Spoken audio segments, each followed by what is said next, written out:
Hello, j'espère que tu vas bien. On se retrouve aujourd'hui pour parler d'un petit sujet qui va être un petit peu le bilan 2021 en format vidéo. Et pourquoi est-ce que je fais ce petit bilan? Parce que j'ai écouté le podcast de Chloé Bloom il y a quelques jours. Le titre c'était 10 leçons que nous enseigne la vie, mon bilan 2021, si je me souviens bien. Et je me suis dit, c'est vrai que c'est une idée chouette et que moi aussi j'allais vous faire mon petit bilan des leçons que j'ai apprises et retenues, surtout de cette année. Et du coup, c'est parti. Il n'y a pas d'ordre précis dans lesquels je vais les dire. Je les ai notées sur mon petit cahier dans un ordre, mais il n'y a pas de leçons plus importantes que d'autres. Je pense que les 10 sont assez importantes à écouter en tout cas. La première, ça va être l'importance de poser les objectifs et les intentions. Donc pourquoi est-ce que je cite les deux? Parce que pour moi, un objectif, c'est quelque chose vraiment de concret, qu'on va programmer, où on va faire peut-être un tableau, une liste, en découpant cet objectif en plusieurs plus petits objectifs pour connaître l'action du jour ou de la semaine à faire, pour vraiment que ça tienne en fait sur la durée et vraiment faire son plan qui est derrière. Et pour moi, l'intention, ça va être plus des choses qu'on aimerait faire, mais sans forcément d'obligation. Pour te donner un objectif, moi j'ai par exemple un objectif financier pour mon entreprise. Donc je vais faire le découper en petits morceaux en me disant voilà, dans 6 mois il faut que j'ai fait ça, dans 3 mois j'aimerais avoir fait ça. Donc quelle est l'action que je fais à partir d'aujourd'hui ou de demain pour pouvoir générer ce chiffre? L'intention, ça va être, pour te donner un autre exemple, moi par exemple j'aimerais aller en Laponie.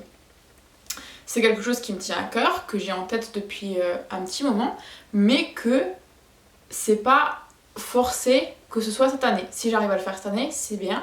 Si j'arrive seulement à le faire d'ici 2 ans, 3 ans, ça sera chouette aussi. Mais voilà, c'est une intention. Et donc ça va être commencer peut-être à regarder les prix, regarder quelle période ça va être le mieux d'y aller, niveau météo, niveau activités, peut-être qu'il y a des activités qu'on peut faire que à certaines périodes plutôt qu'à d'autres, donc ça va vraiment être mettre des petites actions quotidiennement pour voir ce qu'il y a à faire, mais voilà, il n'y a pas de réelle pression, et si c'est pas fait, en fait, c'est pas grave et c'est ok. Et moi je trouve ça ultra important justement de poser ses intentions et ses objectifs plutôt que des résolutions, comme on dit, parce que comme j'ai beaucoup entendu en ce début d'année des personnes qui me disent alors tu fais quoi comme résolution? Je n'en fais plus parce que je vois pas l'intérêt en fait. C'est quelque chose que je vais me dire allez, je vais me mettre au sport plus régulièrement et finalement au bout d'un mois, 2 mois, peut-être que ça sera pas fait parce que il n'y a pas de réelle envie ou de réel pourquoi derrière cette décision. Et c'est important aussi, pas se dire voilà, cette année j'arrête de fumer ou je me remets au sport, c'est ce qu'on entend souvent peut-être chez nos proches. Parce que c'est des résolutions justement peut-être que tout le monde fait et où nous on n'a pas vraiment d'envie, de motivation derrière ça en fait. Si tu veux faire du sport juste pour dire que tu fais du sport, tu vas prendre un abonnement et d'ici 3 mois tu n'iras plus en fait. Ça dépend vraiment du pourquoi. Moi je vois par exemple, pour moi je vais 5 à 6 fois par semaine à la boxe, m'entraîner sur du crossfit, mais je sais pourquoi je le fais, je sais pourquoi j'y vais. Et en fait c'est vraiment important de savoir pourquoi on fait les choses. Si c'est pas un pourquoi assez puissant, il tiendra pas dans le temps en fait. Donc vous allez commencer, ça sera bien, mais derrière il n'y aura pas forcément de suite. La deuxième leçon que j'ai envie de partager avec toi, c'est le fait que rien ne soit permanent. Ça c'est un truc que j'ai entendu ou lu, je sais plus, en début d'année dernière. Et c'est quelque chose qui a vraiment fait écho sur toute mon année, parce que on passe un mauvais moment, on se dit que rien n'est permanent. Et quand il y a des bons moments, faut pas oublier non plus que ce n'est pas permanent. Et je trouve ça magique d'une certaine manière de se dire voilà, c'est pas permanent mais je profite. Et c'est ça aussi l'intérêt, parce que tu vas peut-être me dire ouais mais ça sert à quoi de se rappeler qu'un bon moment n'est pas permanent? De mon côté, ça a été vraiment le fait de savourer l'instant, de profiter vraiment de chaque instant en fait, et de peut-être de vivre les instants plus profondément. Que ce soit du positif ou du négatif, des bons comme des mauvais moments, c'est le fait de se dire ok c'est pas permanent mais pourquoi je ressens ça, pourquoi ça, si c'est peut-être un moment désagréable, qu'est-ce qu'il y a à retenir de ce moment, pourquoi est-ce que je ressens ces émotions. Et si c'est le côté positif aussi, c'est le fait de se dire voilà ça ne durera pas et je m'imprègne vraiment des instants et des émotions que je peux ressentir à ce moment-là. Et je trouve que du coup, tu vis vraiment le moment, mais peut-être puissance 1000. La leçon numéro 3 rejoint un petit peu la numéro 2, ça va être le fait de mettre de la conscience sur les choses. Encore une fois, que ce soit des bons ou des mauvais moments, c'est ok de les vivre parce que on a besoin justement de ces deux phases d'ombre, de lumière, de bien, de mal et tout ça, justement pour prendre peut-être plus de plaisir quand on a le bon côté des choses. Et c'est aussi en fait mettre de la conscience sur les choses quand on a une émotion, peut-être de la colère, de la peur, de la tristesse, c'est pas des mauvaises émotions. Déjà ça, il faut l'intégrer. Et après, c'est le fait de se dire, ok, je suis triste, mais qu'est-ce que ça éveille en moi? Pourquoi je ressens ça? C'est pas juste se dire c'est une mauvaise émotion, je veux pas la ressentir et je passe à autre chose. C'est vraiment mettre de la conscience sur la chose et se dire, ok, qu'est-ce que mon corps ou mon esprit essaye de me faire passer comme message derrière ça? Et ça va aussi mettre de la conscience dans sa vie en général. Manger en conscience, faire les choses vraiment en conscience. Et c'est quelque chose en fait que j'ai travaillé avec l'une de mes coachs, justement Cécile. Le fait de conscientiser toutes les choses du quotidien. Et en fait, tu vis beaucoup plus dans le moment parce que tu peux pas être en train de faire la vaisselle, ton esprit il est ailleurs. Tu fais la vaisselle, tu mets ta conscience dessus et en fait, t'es vraiment beaucoup plus ancré dans l'instant présent. Et moi, je trouve ça important parce qu'on est dans une société où on vit toujours à 1000 à l'heure. On dit toujours qu'on n'a pas le temps pour des choses. Donc ça, c'est encore un autre sujet parce que pour moi, c'est pas que t'as pas le temps, c'est que tes priorités sont autre part et c'est ok aussi. Mais juste arrêter de se mentir en disant j'ai pas le temps, j'ai pas le temps, j'ai pas le temps. C'est juste que tu priorises d'autres choses et c'est ok. Et c'est le fait voilà, de ramener ta conscience sur l'instant présent. Et moi je trouve ça ultra important aussi, ça permet de s'ancrer dans le présent, de pas toujours être dans le futur en disant voilà il faut que je fasse ça, ça, ça, stop, prends le temps, calme-toi, ça va bien se passer. La leçon numéro 4, ça va être de s'entourer des bonnes personnes.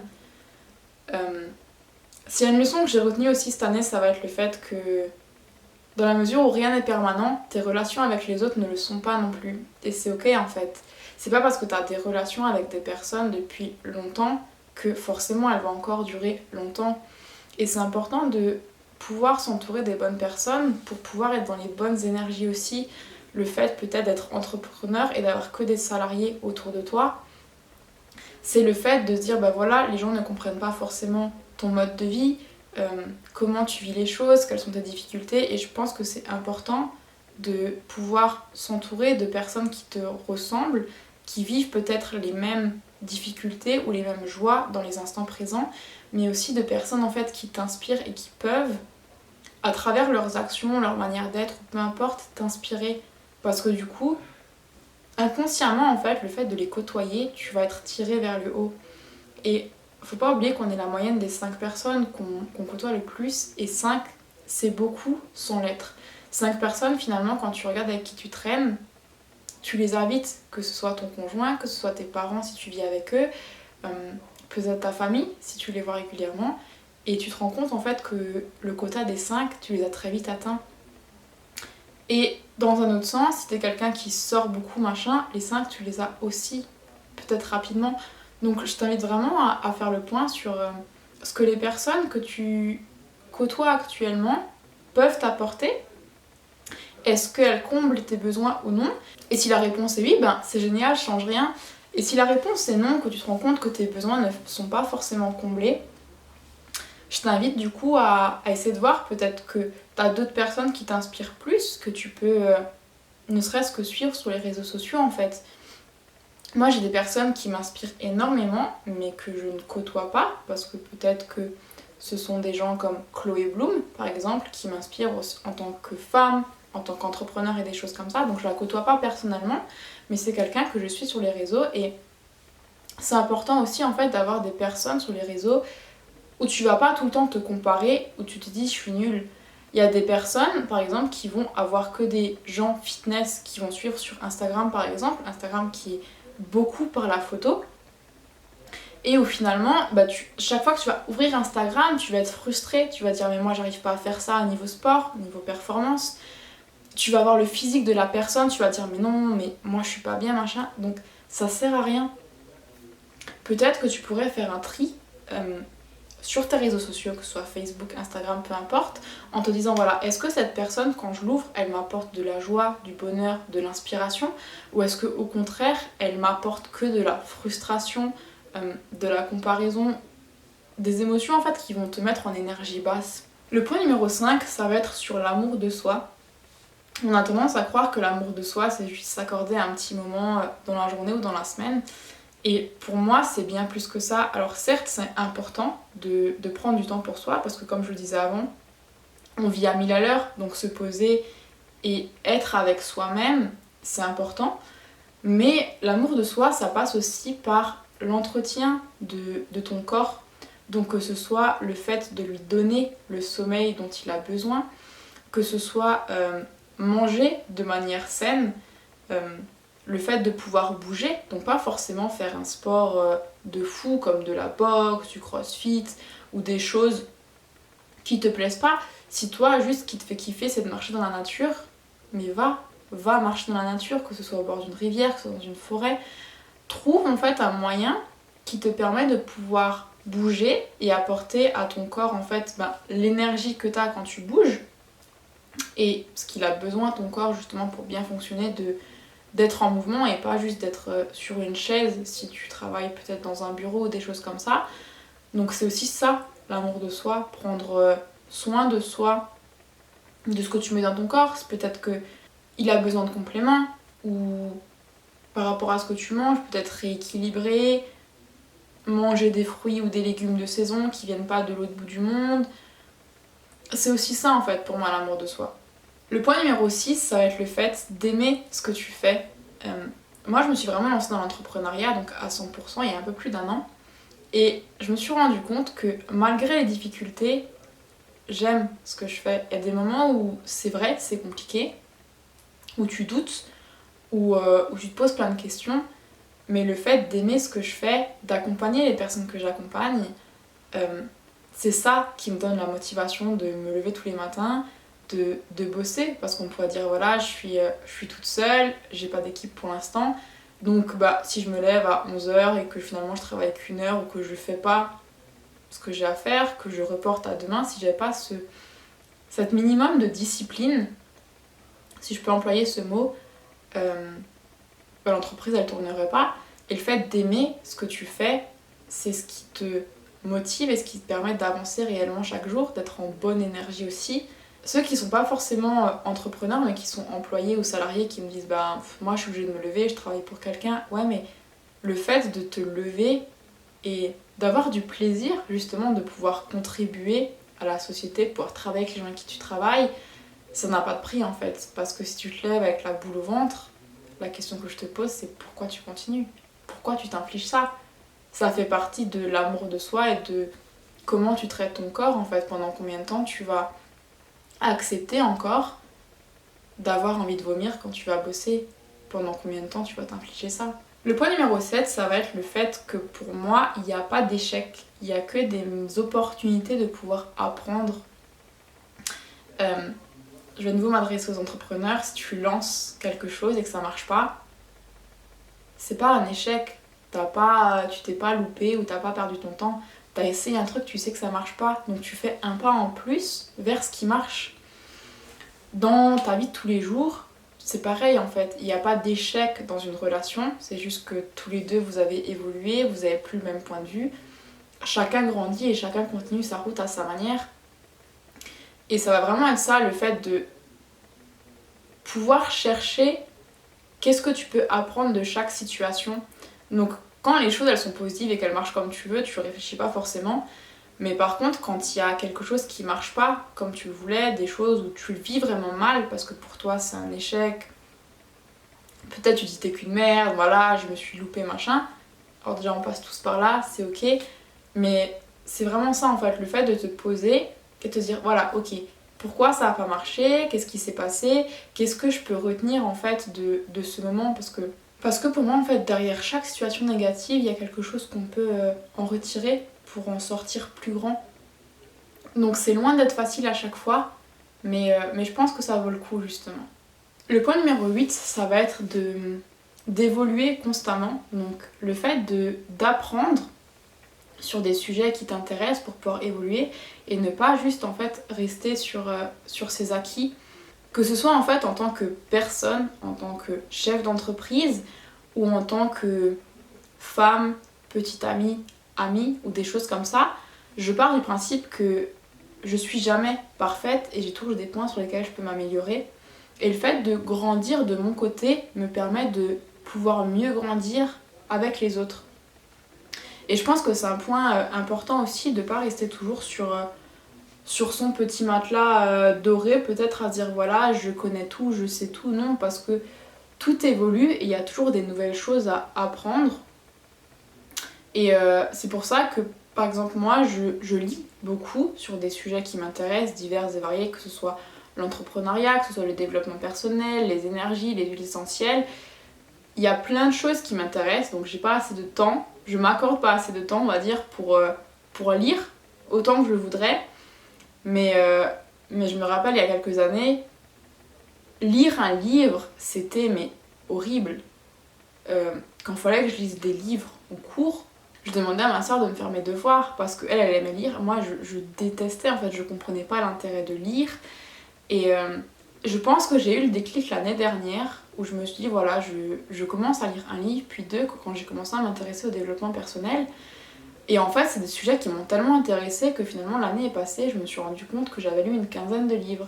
Je me dis, voilà, pour quelqu'un qui, à une époque, avait besoin de plus d'1 an pour lire un seul livre, j'ai fait du chemin sur cette voie-là.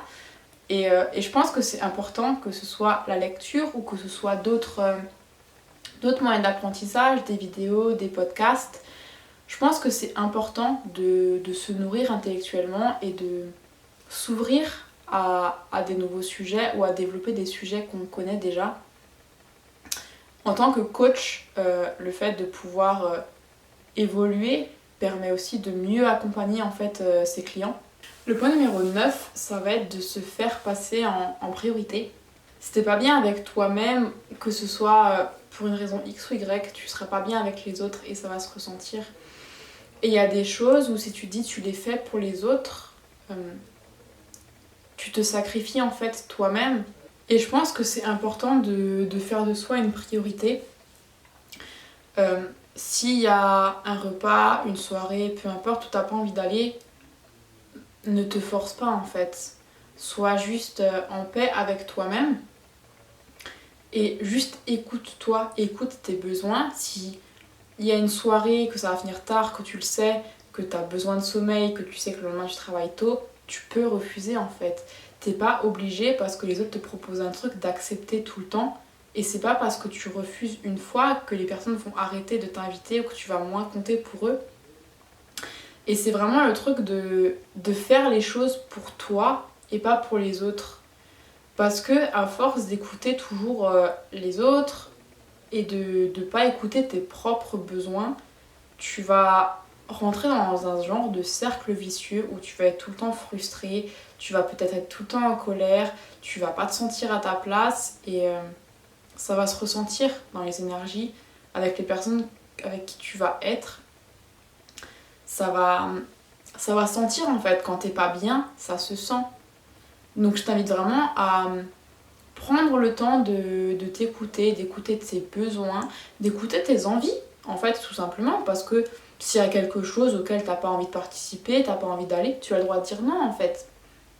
Tu as le droit et d'une certaine manière je dirais que t'as le devoir aussi juste de t'écouter. Et la dernière leçon, le numéro 10, ça serait on ne sait pas ce que l'on ne sait pas. C'est quelque chose qu'on va beaucoup répéter et qui fait sens quand on met de la conscience dessus. C'est le fait que tu peux pas tout savoir et il y a des choses que tu sais, par exemple sur lesquelles il faudra que tu t'améliores, que tu aies envie après ou pas de le faire, c'est ton choix. En fait, tu peux très bien dire voilà, je sais que là-dedans je suis pas très bonne, mais c'est pas une priorité, j'ai pas envie de prendre du temps pour m'améliorer là-dessus. C'est ok en fait, c'est de mettre de la conscience. mais il y a toute une partie en fait du monde que tu ne connais pas et donc tu ne sais pas que tu peux t'améliorer sur des choses. Et, et en fait, c'est ok, tu peux pas être parfait, tu peux pas être au top partout. C'est vraiment le truc de prendre du temps et de te dire voilà, c'est ok.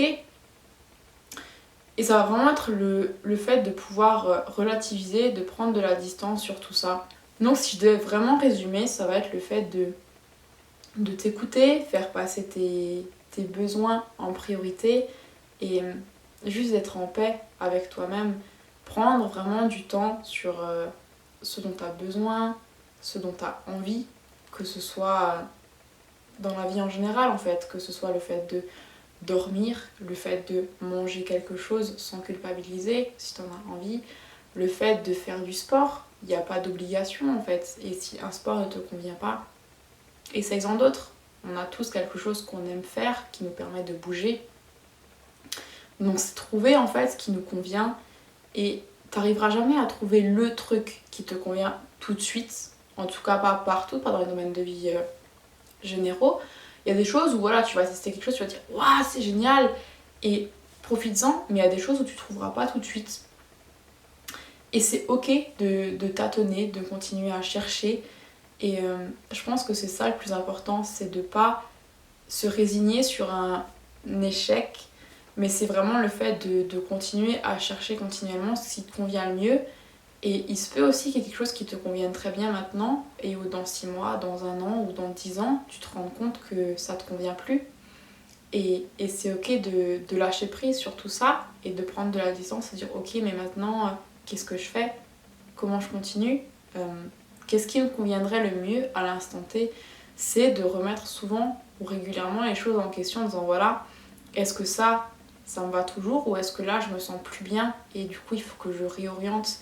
C'est aussi ça la vie, c'est de pouvoir réajuster continuellement pour avoir la vie qui te convient. Donc voilà, c'était un petit peu mon bilan de l'année. Donc n'hésite pas à me dire si toi aussi tu as des grandes leçons que tu as, ou des petites d'ailleurs, des choses qui t'ont fait écho, des choses qui sont vraiment ressorties du lot sur l'année 2021 et au plaisir d'échanger avec toi sur ce sujet.